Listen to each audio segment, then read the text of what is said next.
This is the Powered Up Podcast, show 159.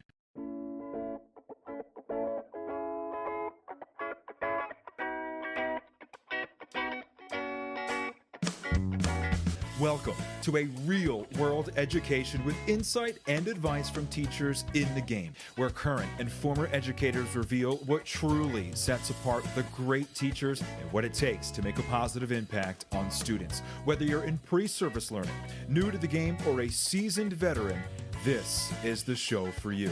You'll leave feeling inspired to take action because we are powering education by empowering you.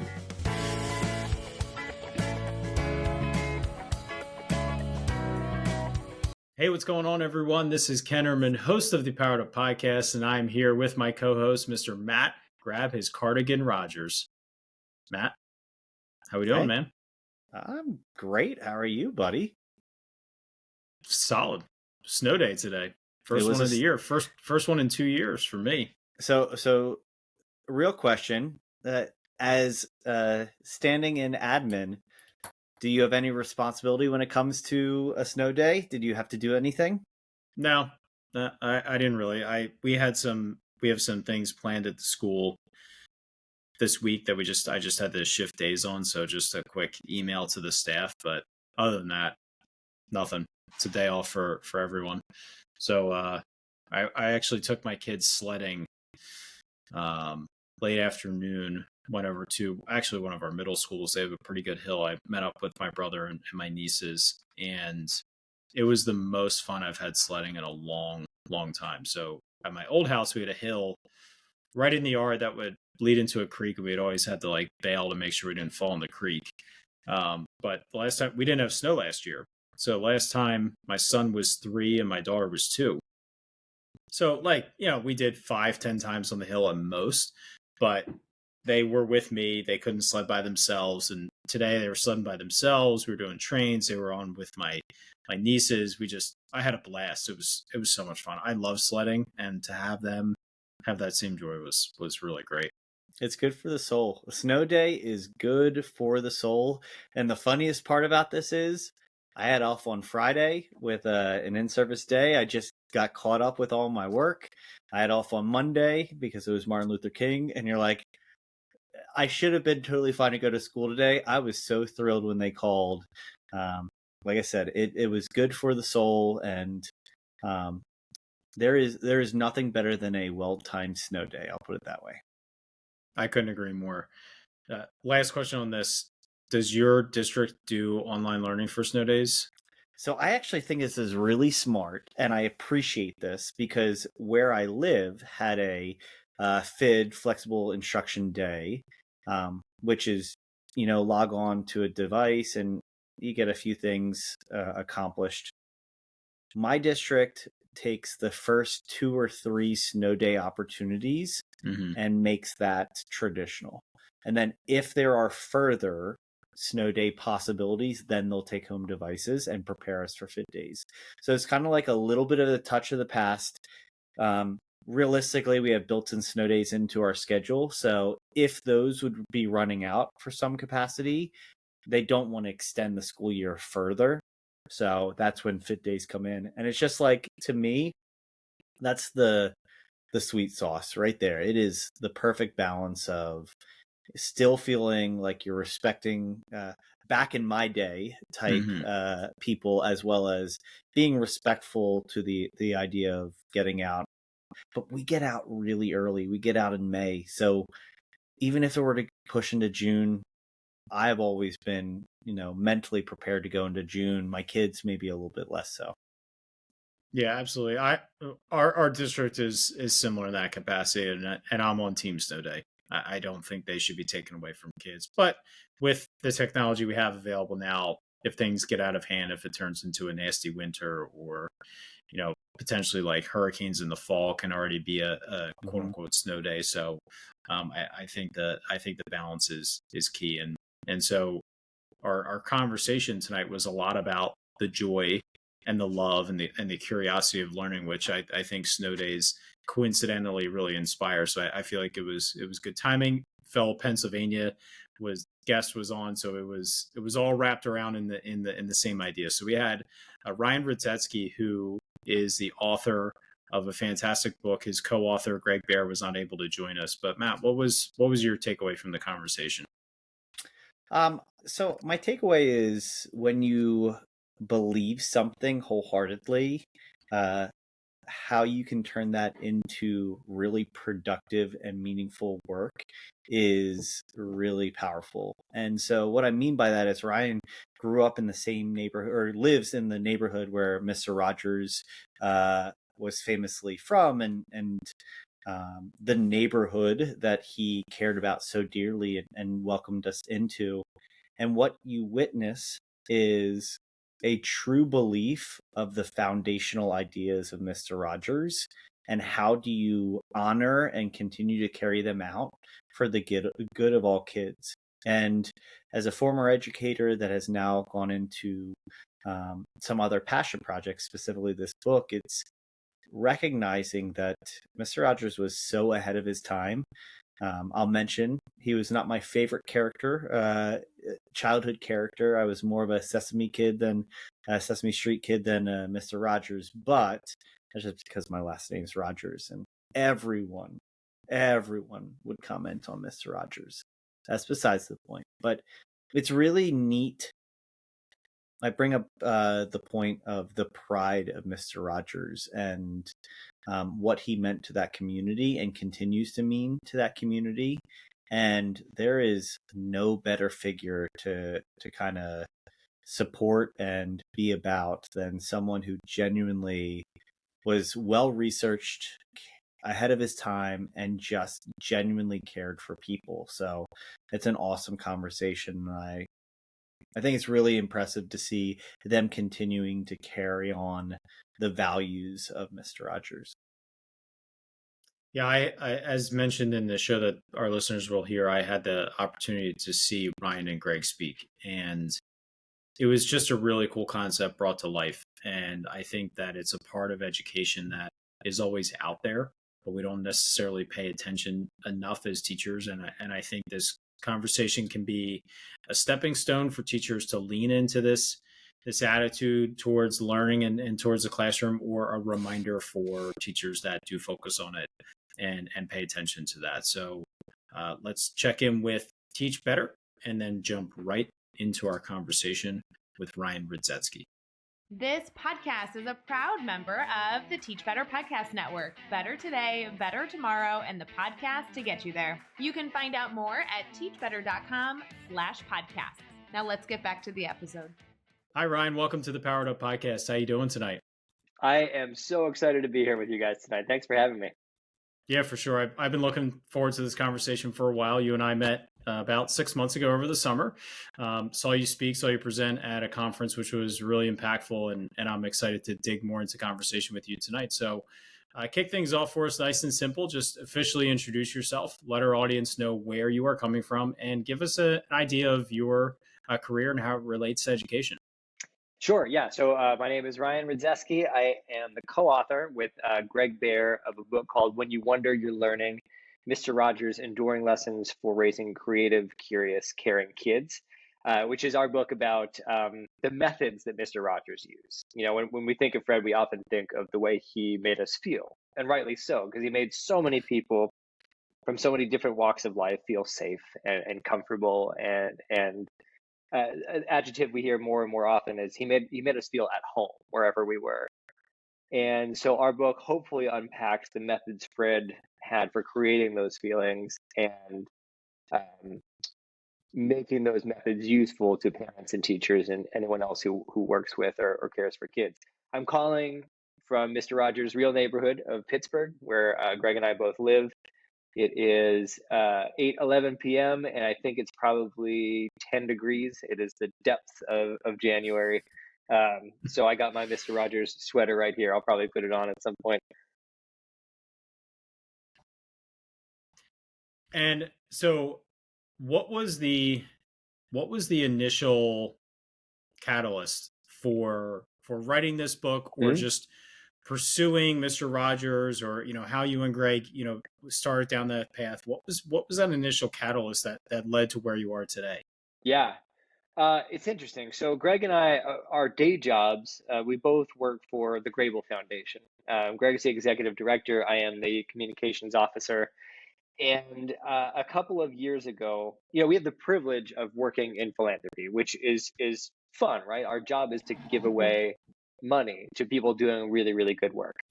The obligation of a job like that is to try to give that money away as smartly and effectively as you can.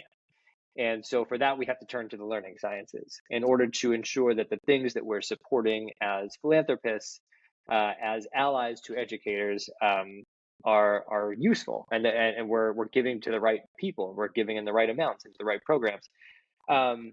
So we started reading, just diving into a lot of scientific journals, started going to learning science conferences, started talking to some of the leading learning scientists, many of whom live here in Pittsburgh and research at Carnegie Mellon University or the University of Pittsburgh and elsewhere.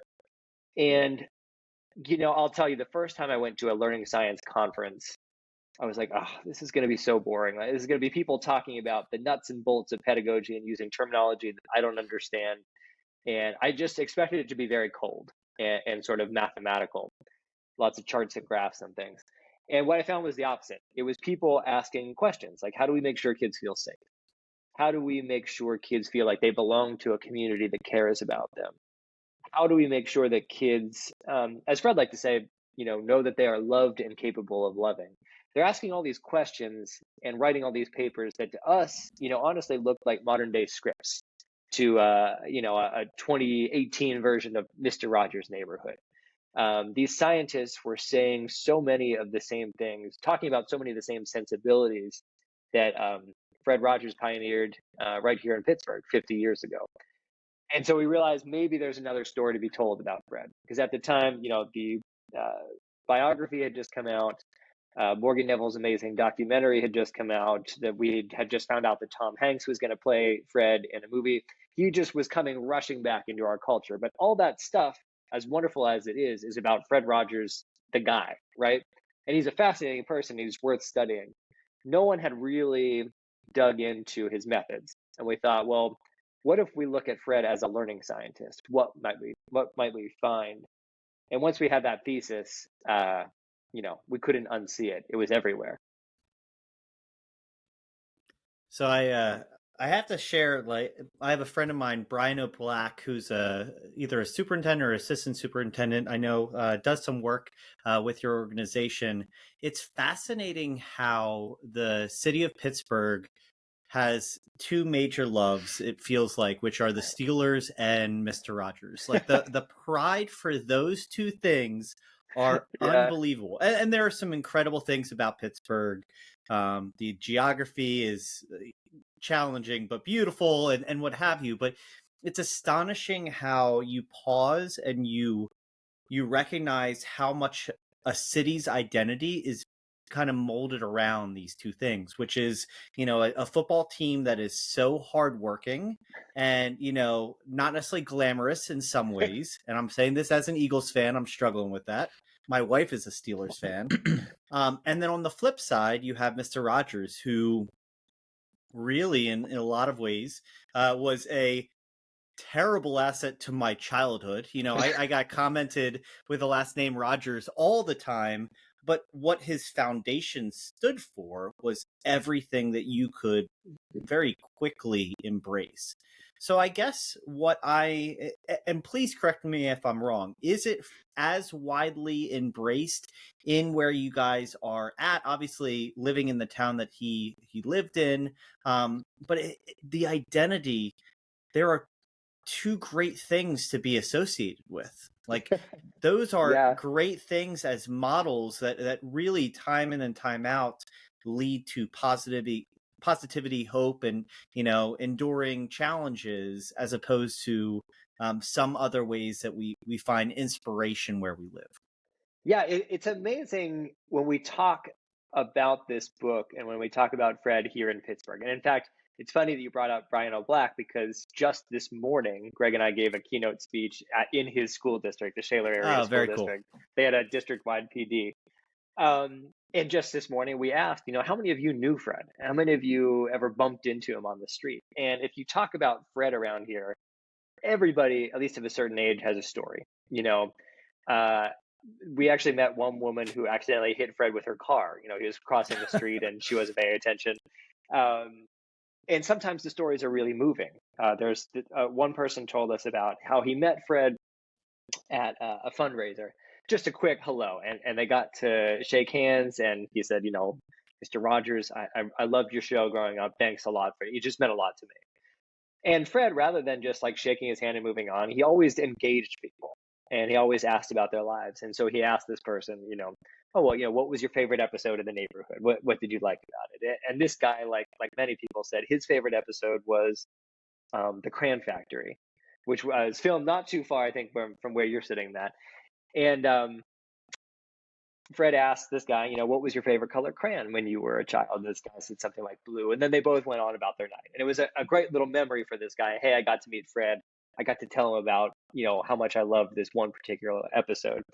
And 6 months later, he gets a handwritten note from Fred in the mail saying how wonderful it was to meet him. And in that note is wrapped up a blue crayon. And like these little moments that affirm for us as Pittsburghers that this guy who we shared with the world, he really was the same Fred that the world saw on screen is the same Fred that we got to see on the street. He really was our neighbor, and he really was as kind and warm and engaging in real life as he was on television.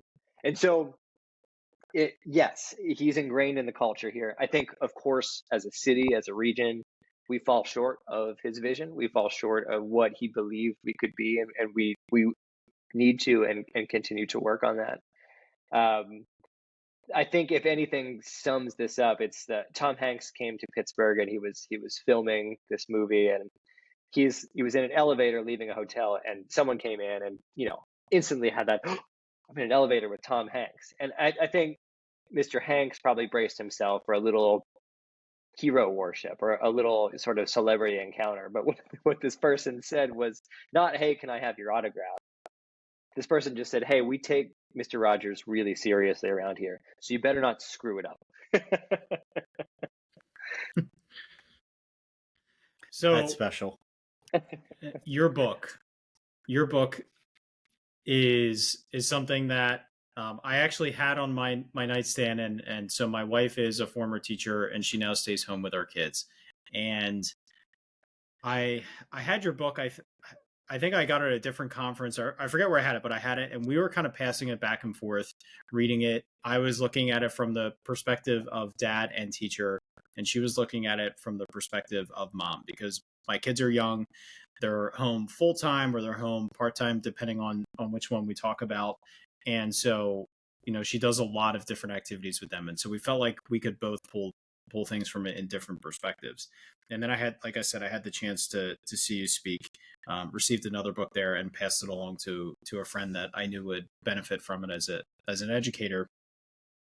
When you look at this book now and you think about your own children, if they're in school or when they go to school, and their first grade teacher, their eighth grade teacher, pick a grade level, they read that book, what would you hope that they take from this book and adjust or change what they do in the classroom to make the experience for your child better?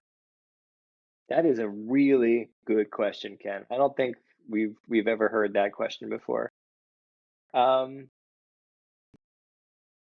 The one thing I would want a teacher at any grade who picks this book up to do would be to find some way to bring more of themselves into the classroom. And I'll tell you what I mean by that. Fred used to say that the best teacher in the world is the one who loves what he or she does and loves it in front of you. And I've been a teacher. I know how hard it is to love being a teacher on some days. We as a society don't make it easy on them. There are a million things you have to be doing at any given moment. There are a million standards you have to hit. You have to meet the individual needs of 30 kids every minute of every day. it's just a really, really hard job, a joyful job, but a hard job nonetheless. And when I think back on the teachers who had the most impact on my life and the kinds of teachers I would want my son to have when he's eventually old enough to go to school, they were always people who loved something deeply. And it wasn't necessarily that they loved teaching us how to reduce fractions. Like, that stuff is important, but I don't expect a teacher to come in and be passionate about every single subject they have to teach. But I did have teachers who were super passionate about, let's say, I grew up in Erie, Pennsylvania, so they were really passionate about the beach. And I remember my fourth grade teacher, Mrs. Barone, would come in and she would bring different rocks that she had found on the beach, or she would bring in different sticks from different kinds of trees. And you could see in her passion for the environment that we lived in. And she brought that into the classroom all the time. And that is infectious. And it doesn't even really matter what you love. As long as you love something in front of students, you show kids that sort of unabashed curiosity and that unabashed sense of wonder and possibility. That's infectious. And it shows kids that it's okay to be a nerd about something. I want teachers who are really nerds about something teaching my son, because I want him to find whatever it is that he loves and to love it to the fullest extent possible.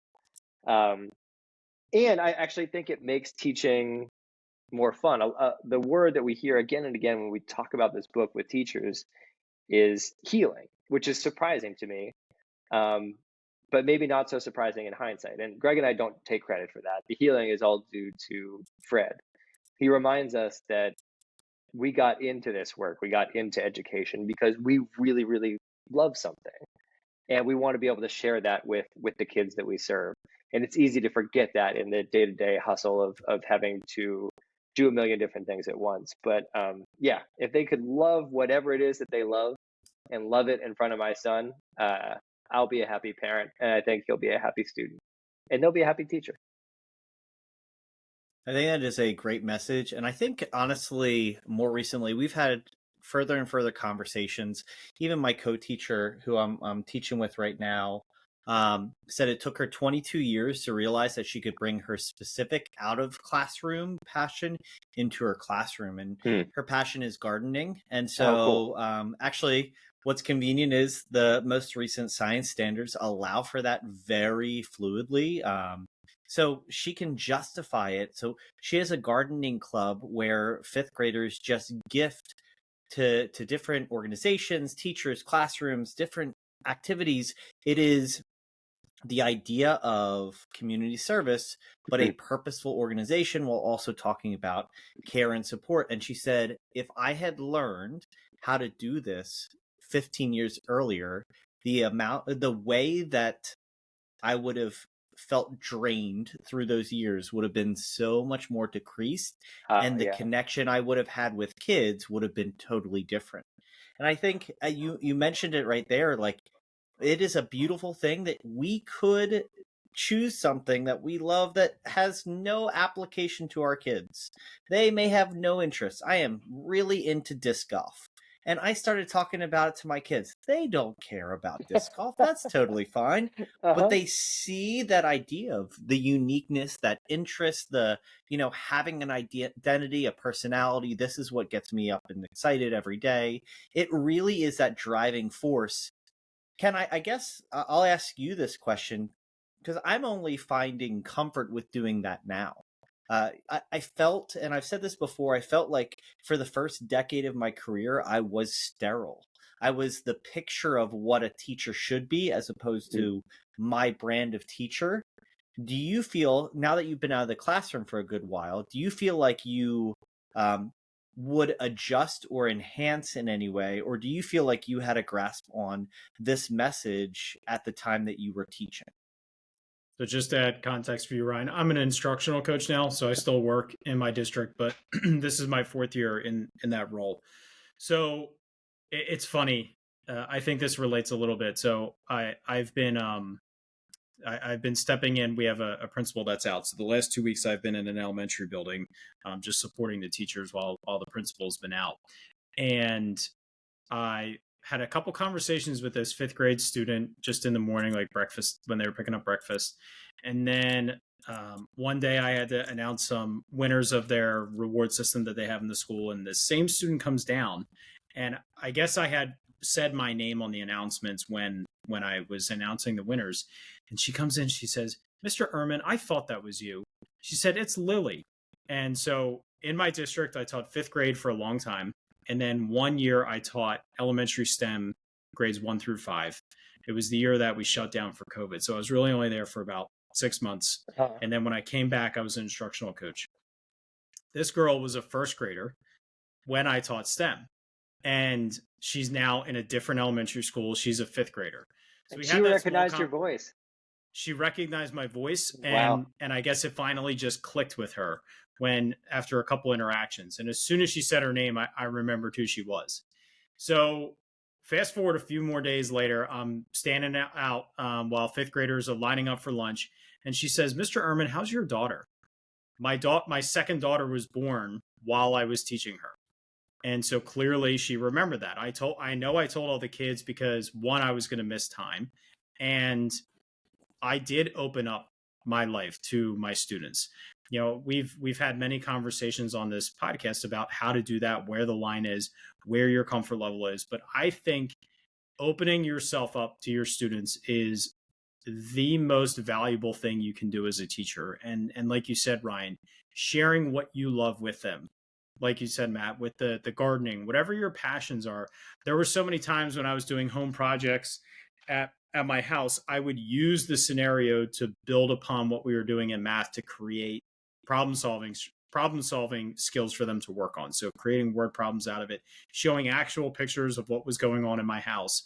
And so I think it's essential for teachers to do that. Now, teachers can decide where that line is. Some are going to be more comfortable with extending it to here, while others need to stay a little bit farther back. And as you do that more, you may adjust that line. But Matt, if I were to go back into the classroom tomorrow, I wouldn't change that at all. I'd probably do it more, because I just think it's so important for students to view us as humans, for students to see us as real people, and for them to be able to find ways to connect you and trust you. And, thinking about Mr. Rogers, the famous one, not you, Matt, I get it. is the show was set in his home, right? Or what was supposed to be his home. He was opening his life to us. And, I feel like that is one reason that everybody just trusted him the moment it started, right? He's putting his sweater on, he's changing his shoes, like he's inviting us into his home. And not that we have to have our students over for a barbecue, but invite them into your lives in some capacity, so that they'll trust you more, but they'll invite you into theirs a little bit more too. That's so interesting. Well, I never thought of his home in that light, but I think you're absolutely right. And of course, he was so intentional about everything he did that I'm sure he was thinking of it in that way too. In fact, he used to, because he was so famous, he would get asked all the time, like, "Hey, would you come, make a guest appearance on this show or this show and this show?" And he always said no, because he wanted kids, like, he had introduced himself as this person who lives in this house, and he didn't want to confuse kids if they happen to see him on another show. Now, he did make one exception. Do you guys happen to know what? He was only ever on one television program as an actor after he was already famous.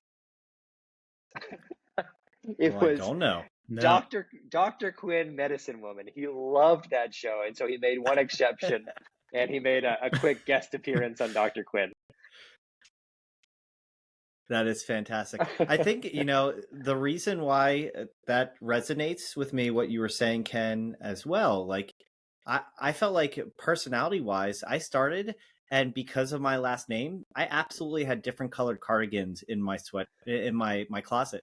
And I would change shoes, and so when I started teaching, even though he was not my favorite character, with 0% to do about the actual show. It was the association, and being a teenage boy and being like, oh, those type things. which sells him so short. But I felt like I needed to embody his nature, and so like I acquired what I felt like I wanted to be the Mr. Rogers of the building. But I guess, and you've alluded to this a little bit already, that his concepts and what he stood for was represented things that we could always work on and continue to be things that we strive for, whether it's as teachers, as family members, as community members.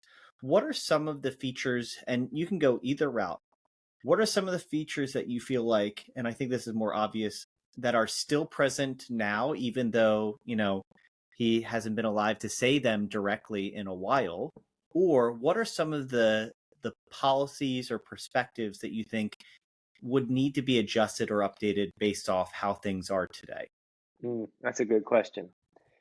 In some ways, like, he was so far ahead of his time that when we look at what's coming out of the learning sciences today, many of these papers, like I said, are recommending things or showing things to be effective that Fred himself was doing long before we knew scientifically that these things were effective. It's sort of uncanny.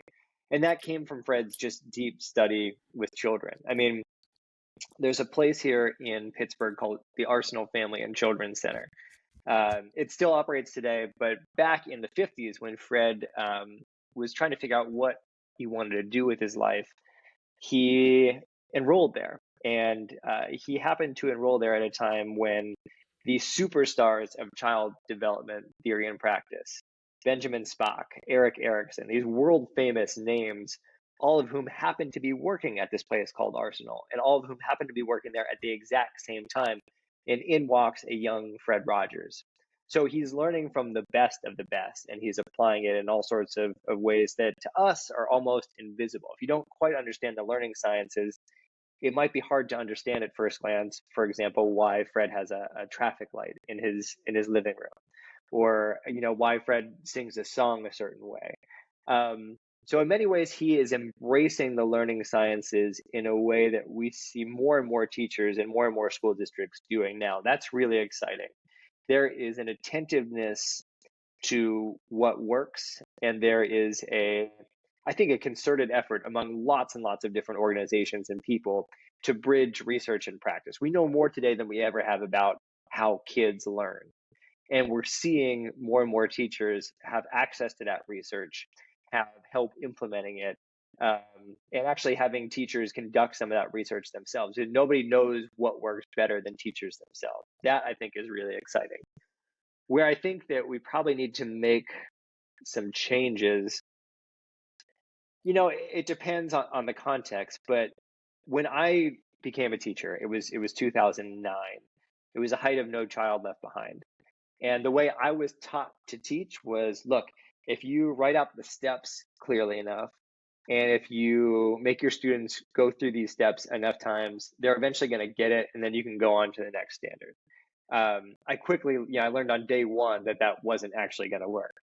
And I think where I really love to see some movement, and there are plenty of places already doing this, but in the way that we train teachers, we sort of skirt around the idea of relationships, right? I was never taught that relationships are pedagogically important. That to me, relationships were like a nice to have. There's something that might happen, after you start smiling, which was supposed to be after Christmas or something like that. Maybe you'll get to know your kids, maybe you won't. But the most important thing was to just go through those steps and keep drilling. Had I known at the time just how important relationships were, I would have operated very differently in the classroom. And I don't mean relationships just in a sort of warm, fuzzy kind of way. I mean, relationships matter when it comes to test scores. They matter when it comes to students' mental health. They matter when it comes to students' physical health. When I left the classroom, I had a job for a couple of years. I became a teacher coach. And I got to drive across schools and across grade levels, even across districts, all across the state of Louisiana, where I was living at the time. And so I got to see a lot of different schools, tons of different teachers in action, from kindergarten all the way up through say, 12th grade chemistry or whatever you take in 12th grade. And most of these schools, in fact, all of these schools looked the same. It was like they were all built between 1950 and 1960. They all, they looked physically the same. They had the same demographics, the same mix of new and experienced teachers, the same level of resources, whatever. And there was one school out of probably 100 that I would visit on a regular basis that was just different. Like you would walk through the doors and the atmosphere just made you feel good. And there was nothing tangible. I couldn't point to anything and say, oh, here's what they're doing, or other schools need to do that. It was something in the atmosphere. And so finally, I went and I asked the principal, I was like, look, this is going to sound crazy, but I see a lot of different schools, and there's something fundamentally good about this place. And I need you to help me understand what it is. And she just started laughing. She knew what I was talking about right away, which surprised me. And she said, look, every year we take the first 2 weeks of school and we don't teach any content. We don't do any academic work at all. All we do is take those 2 weeks and spend them getting to know our students and letting them get to know us. And they had very intentional ways of going about this. It wasn't just, kicking back and chatting for 2 weeks. But she said, every year I get in trouble. I get in trouble from my school board, from my superintendent, from my colleagues in other districts. They're all yelling at me, telling me I can't do this, because really what these kids need is to jump straight into test prep. And so every year I get flack for that. And she says, and then at the end of every year, we outscore everybody who was yelling at me at the beginning. And it was that story I've never forgotten that just drove home the importance of relationships, not just because they feel good, even though they do, but because they truly matter when it comes to education and learning. And I don't see a lot of policies, I don't see a lot of permission that would enable the kind of relationship building that I think teachers and students both want and that we know from science matters. So a follow-up question to this is really partnered with, well, sorry, I guess the first thing I'll say is what you're saying and what you were referencing as an example is something that we have heard other teachers speak to quite a bit, which is that relationship matter, the idea of, the most productive, even though it looks the least productive, can be those first 2 weeks as you beyond get comfortable with the new space for the kids and, more than know their names, being productive and very strategic about how you spend that time makes up for you will catch up before the end of the first semester. There is no question that initial investment will pay dividends. Yes, I do believe that. And we've seen teachers that have prioritized that, and we've never heard from 160 some episodes a single educator say, oh, this is a really good benefit for us to skip ahead.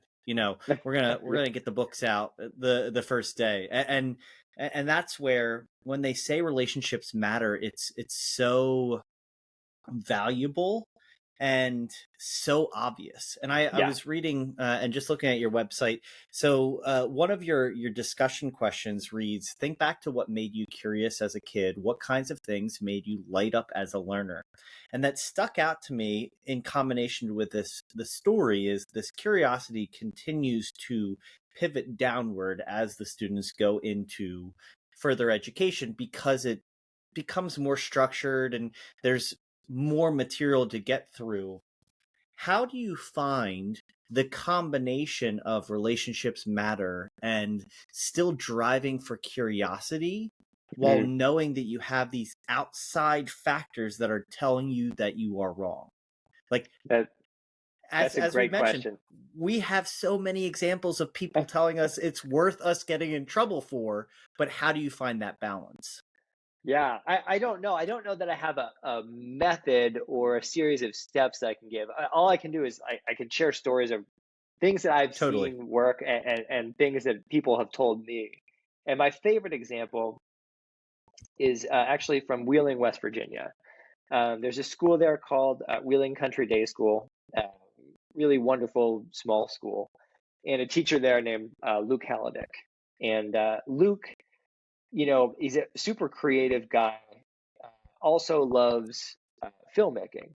And it's interesting that like he was a fifth grade science teacher when all this started, and there's no obvious way to bring a love of filmmaking into a science classroom, right? You got to learn the things, you got to get out the books, you got to do the questions, whatever it is that you're prescribed to do through your curriculum. And he came up with this ingenious project in which they were going to attach some of his filmmaking equipment to a weather balloon, and then they're going to send it up in the sky, and they're going to get some really cool aerial shots of the school. And they did it. And there are these videos online where you can see them launching the balloon, and you just hear the shrieks of delight, because you can imagine, in order to pull something like that off, they had to deal with a lot of unknowns, and it's those unknowns that really spark the curiosity. Where is this balloon going to go? How are we possibly going to get it off the ground? How do we get the FAA off our back? Because apparently there are all sorts of rules and regulations about what you can send up in the sky. Mm-hmm. Also, when it lands, how are we going to go get it? How are we going to go find it? They have to answer all these questions rather than following along in a textbook. And in fact, this has proven so effective, this balloon launch project, that they've done it year in and year out. These balloons now fly, it's like 90,000 feet, twice the altitude of a commercial jetliner. And it sends back video. These things are at the edge of space. You can see the curvature of the Earth. And to be able to do something like that as a fifth grader, I just can't imagine how memorable that is and how much opportunity that is for going down the sorts of rabbit holes that I think of when I think of curiosity. If you're interested in weather, well, we need somebody to research the weather. If you're interested in broadcasting, well, we actually need somebody. They have these fifth graders doing PR. They're calling television stations. They're going on television explaining what it is that they're doing. This teacher has found a way to create opportunities for every student in this classroom with one sort of shared collaborative project. And we know from science that it's these shared collaborative projects that foster relationships among students, that relationship building. So if I've ever seen an example of building relationships and curiosity and striking that balance, that story always stands out to me.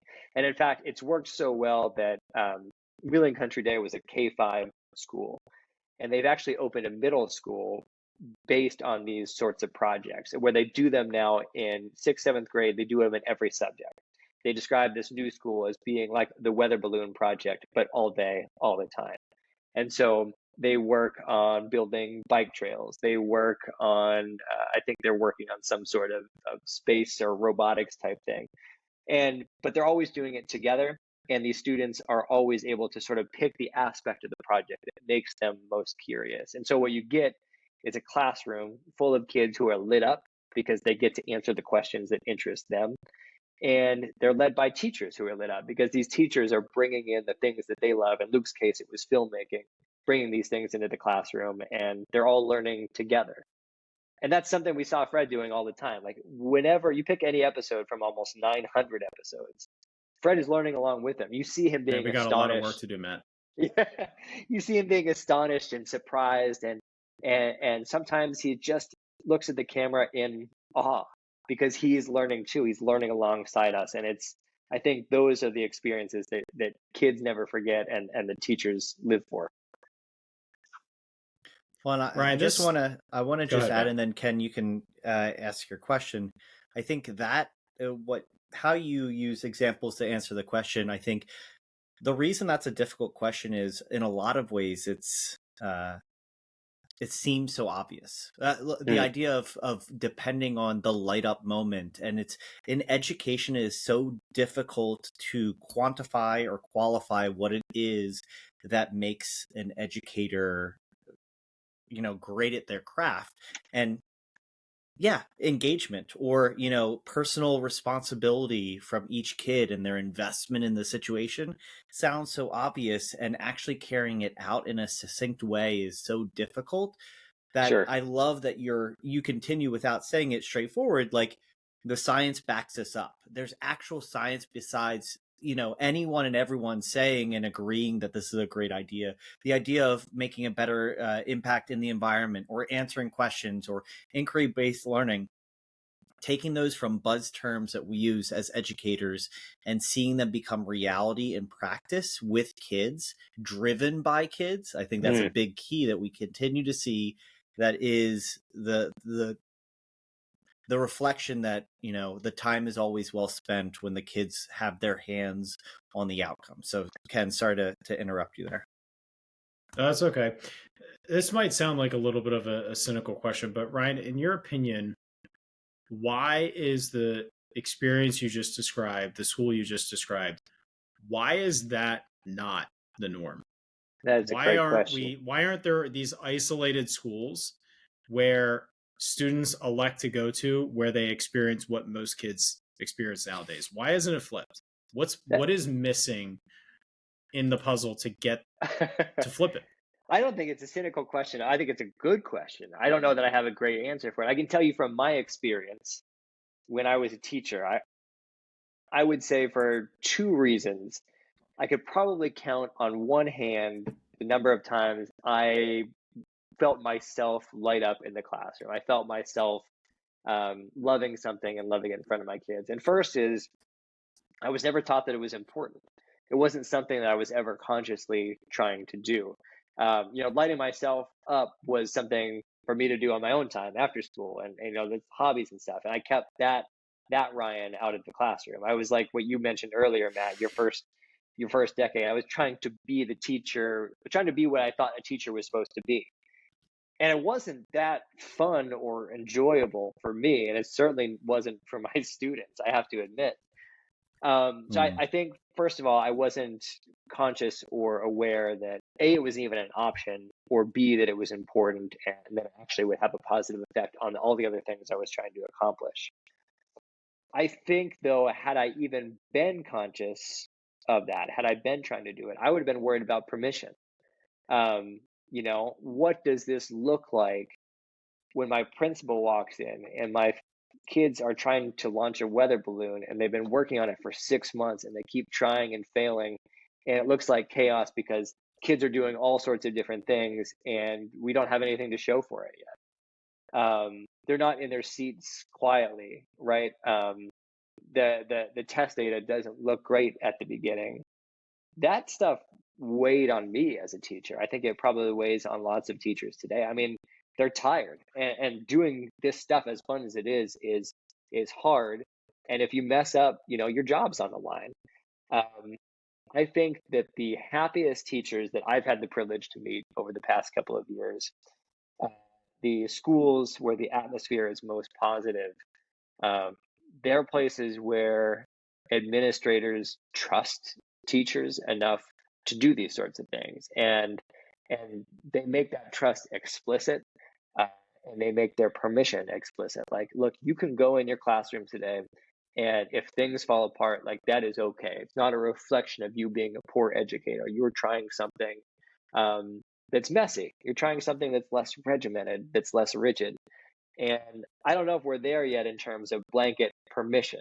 I think a lot of people, I think we're moving in that direction. I think people are starting to loosen up a little bit, but it can be scary. To relinquish control as a teacher is scary. To relinquish control as an administrator is scary, because at the end of the day, we are still accountable to children's learning. And it's hard to not keep doing the same things over and over again and play it safe, even though we know playing it safe doesn't always work. In fact, I would argue often it doesn't. Can I ask you a question, Ryan? Mm-hmm. You can chime in as well. You brought up that our jobs are at stake, and I know that is an obvious statement. If we are not doing our job, then yes, our job is at stake. But I feel like at this time, more than anything, Ryan, you started by sharing how you would be satisfied as a parent if my child's teacher cared about what they did and showed up every day, encouraging my kid to follow that passion. And yes, we have to learn our math facts, and yes, we need to have developmental reading. But I think that there is a huge release at least from the parents' end, and I could be wrong. Um, I don't know if the parents that are in my classroom are expecting their child to go to Harvard by any means in fifth grade. And I know that there are some different scenarios where maybe that strain is higher, but I have felt like what you said as we opened, as well as what we've seen out of educators, and I don't know if it's just self-preservation at this point.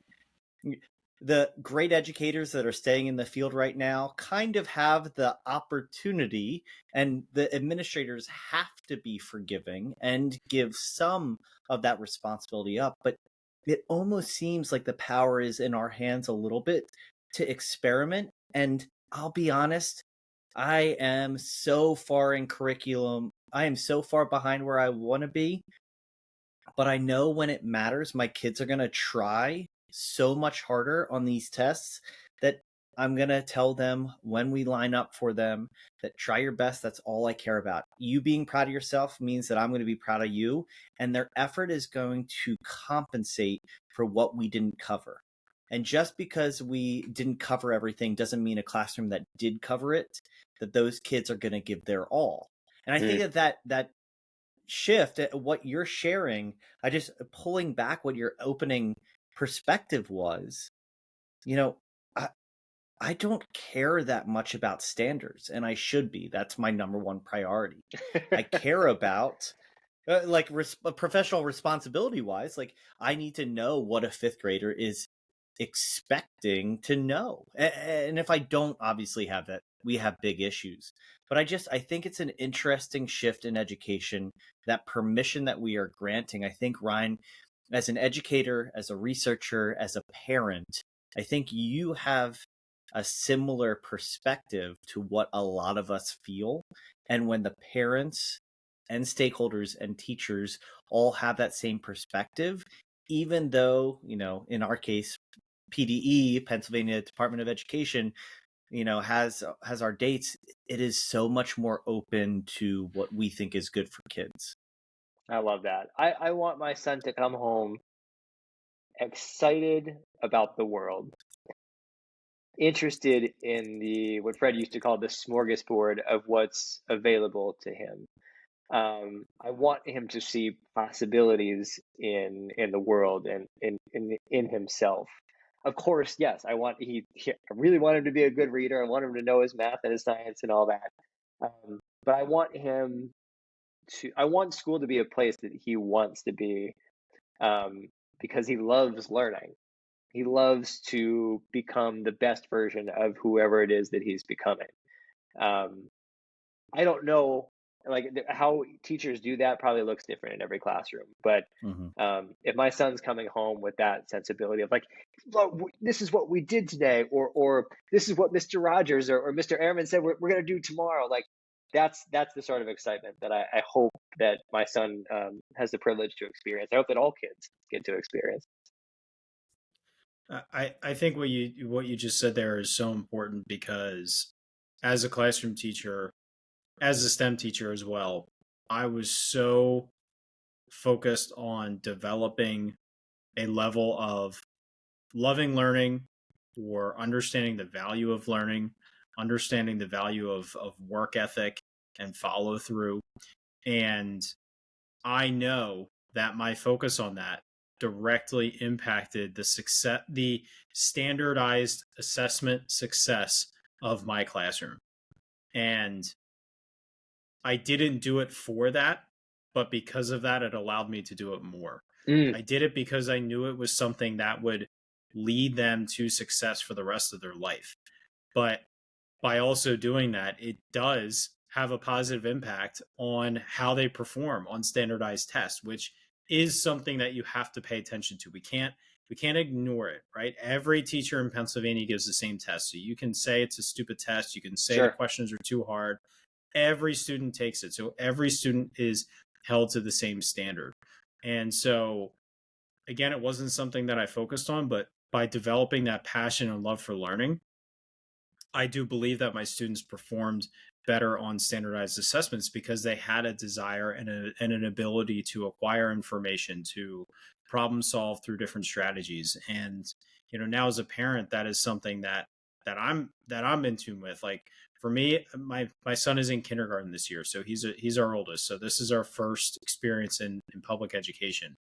And the number one thing that I wanted from my son's kindergarten teacher, who we absolutely love, is that he loves going to school. And on like the third or fourth day of school, I got to pick him up and I saw him give his teacher a hug before he left. And right there, I was like, I'm good because I know he loves to be there. Right. Yeah. And we've learned more and more of how great of a teacher she is. But I think it's so easy to underestimate how important that is for a classroom. And you're not going to have students that love the content you teach. As an elementary teacher, I taught every subject. Yeah, I taught students that I did not love. Yeah. Right. And I had students that didn't love every subject, but you explain the value of it. You explain the reason why it is important to know this, even though it's boring. Or you just say, listen, this isn't a lot of fun. It might not be anything that you really need to use in the future, but I'm required to teach it and you're required to learn it. And for the rest of your life, no matter what you do, you could have the job or the career or the life that you love. I promise you, there will be things you have to do that you don't like doing.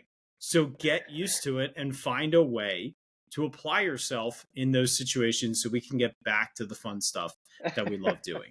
It's funny. And, Greg, having go ahead, please. Oh, no, sorry. I didn't mean to cut you off.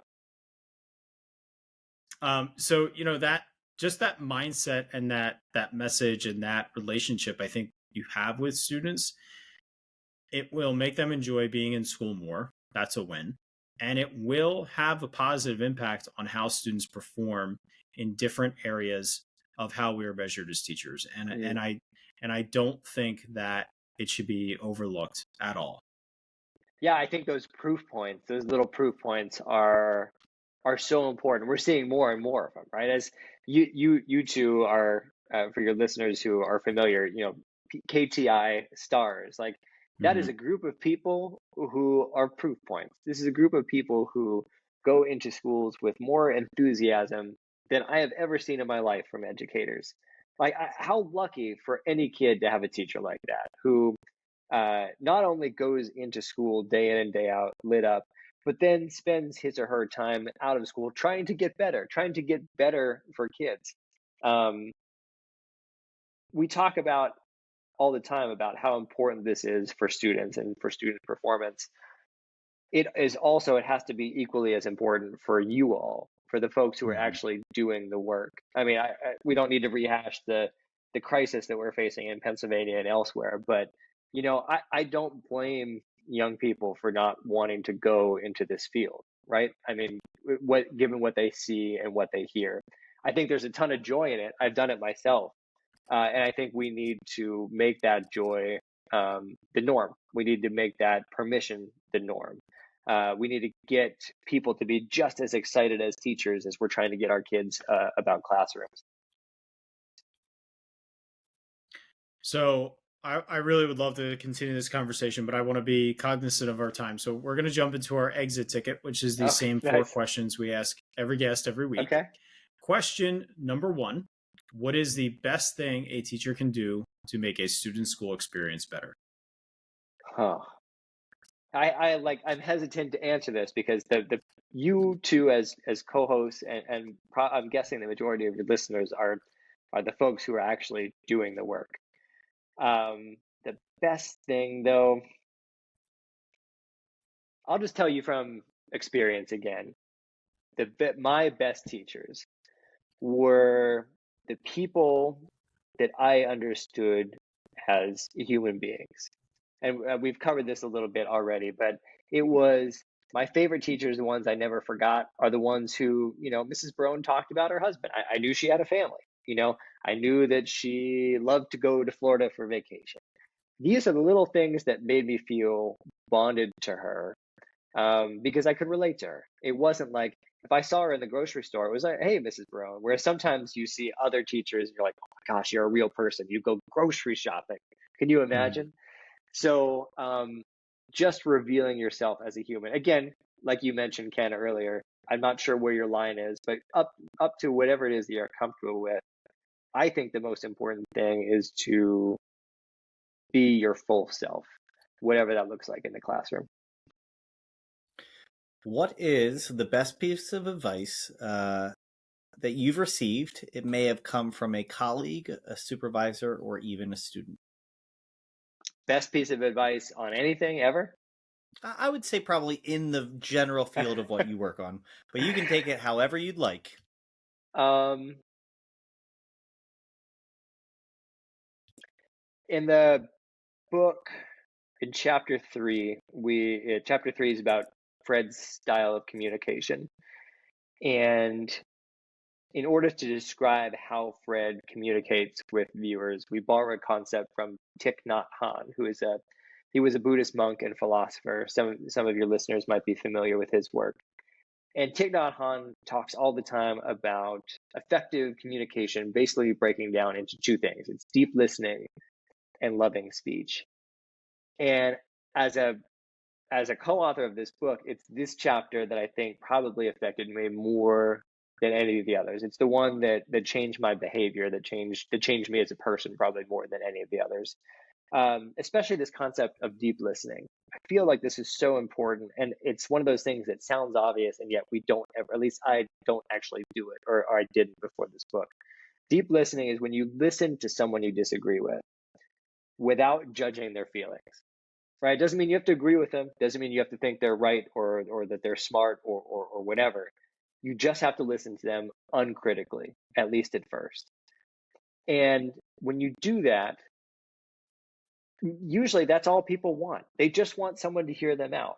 Like, you don't need to jump in with great advice. You don't need to be able to say the right thing at the right time all the time. You don't always have to have the answers. All you really have to do 99% of the time, whether it's with kids or a spouse or a boss or any other neighbor you encounter, is to just be there to listen.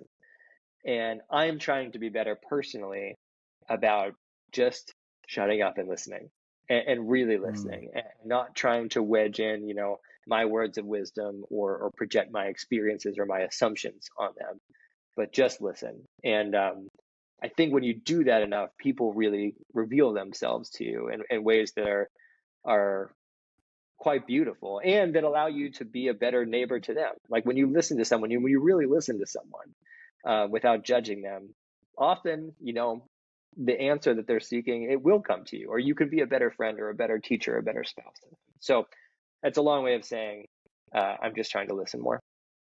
Love it. And I will say, I think it's evident. You can tell all of us that general concept is so beneficial. So, Yeah. Realistically, this is a tough one. As we all experience snow, I don't know if this brings stress or excitement into your household, but the year goes in waves. There are some great days that we are very excited to have snow days, what have you, that things are going wonderful. You're like, how did I get a paycheck for this day or week, what have you? There are other days that are a little bit more of a struggle. And I don't think we have to go into what those look like, but what is something you feel like you could share to an educator to help them power up through those moments of struggle? That's a really, really good question.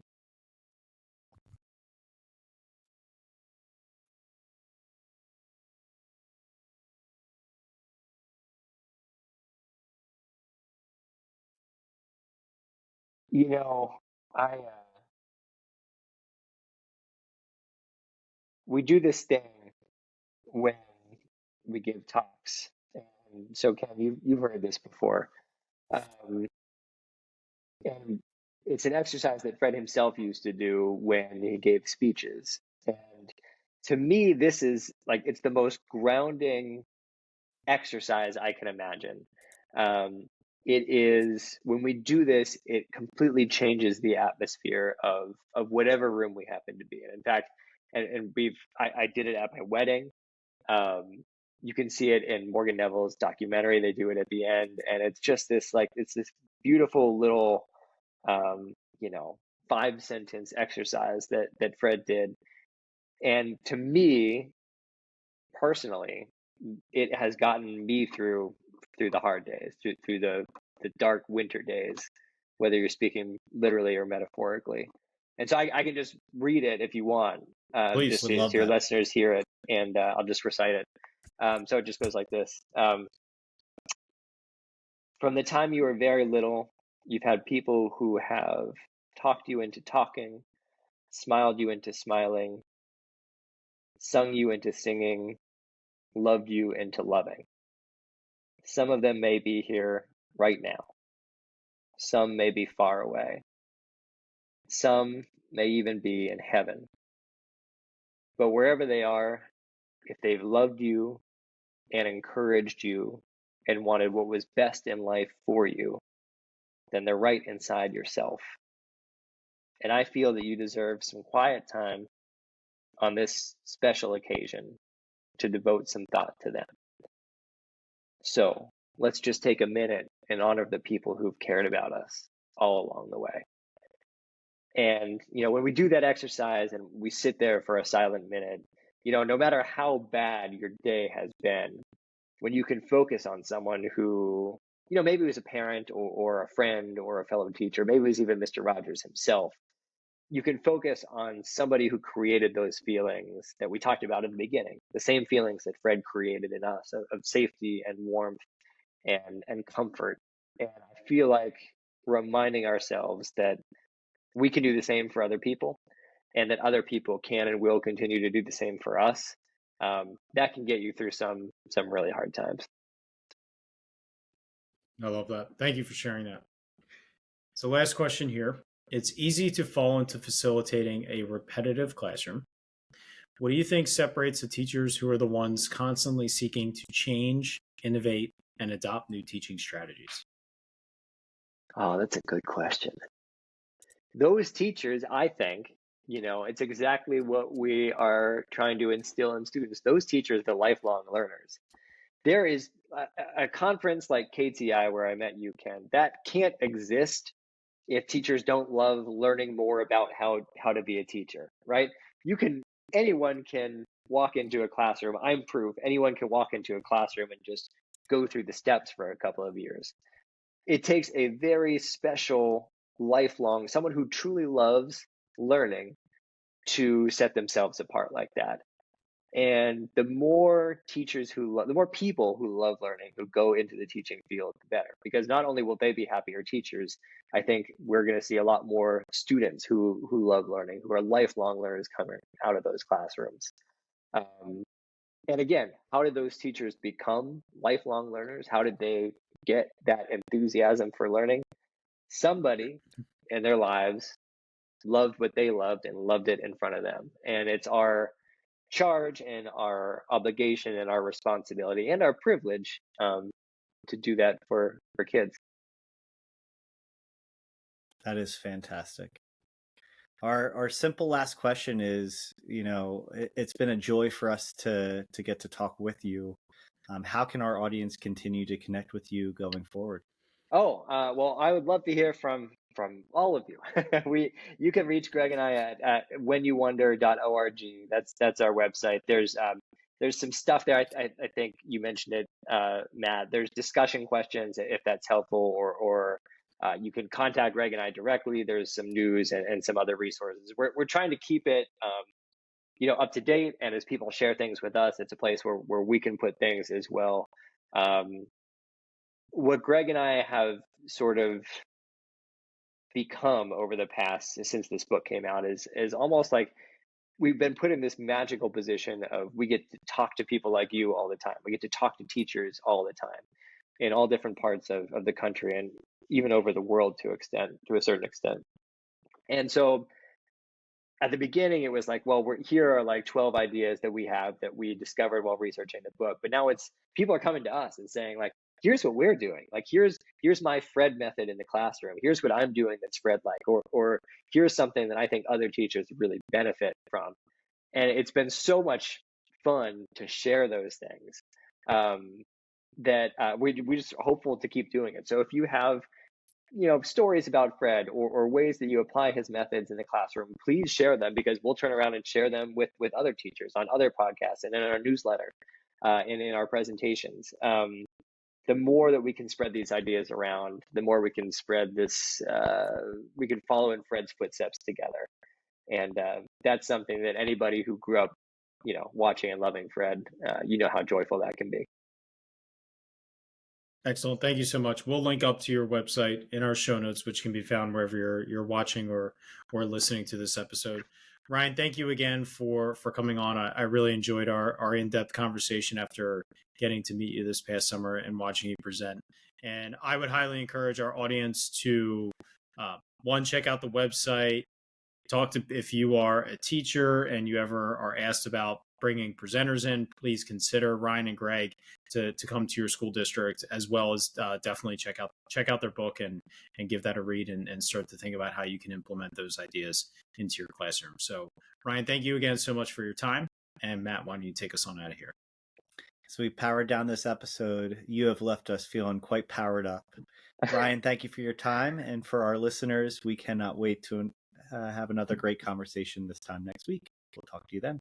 Thank you, guys. I can't believe it's been an hour already. I had so much fun talking to you too. Absolutely. Thanks, Ryan.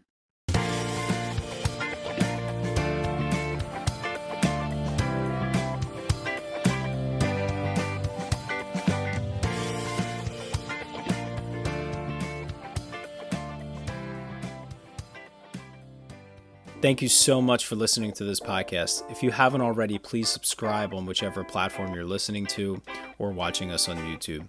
Each week, we get to talk to amazing educators who are making a positive impact on the lives of students, their colleagues, administrators, and education as a whole. It's been such a privilege every week to be able to talk to these incredible individuals, learn from them, grow with them, and better myself and all of education through these conversations. If you haven't already, please consider sharing this with a colleague, someone who can benefit and be powered up from the experience of listening to these incredible conversations. Because of Powered Up, we are powering education by empowering you.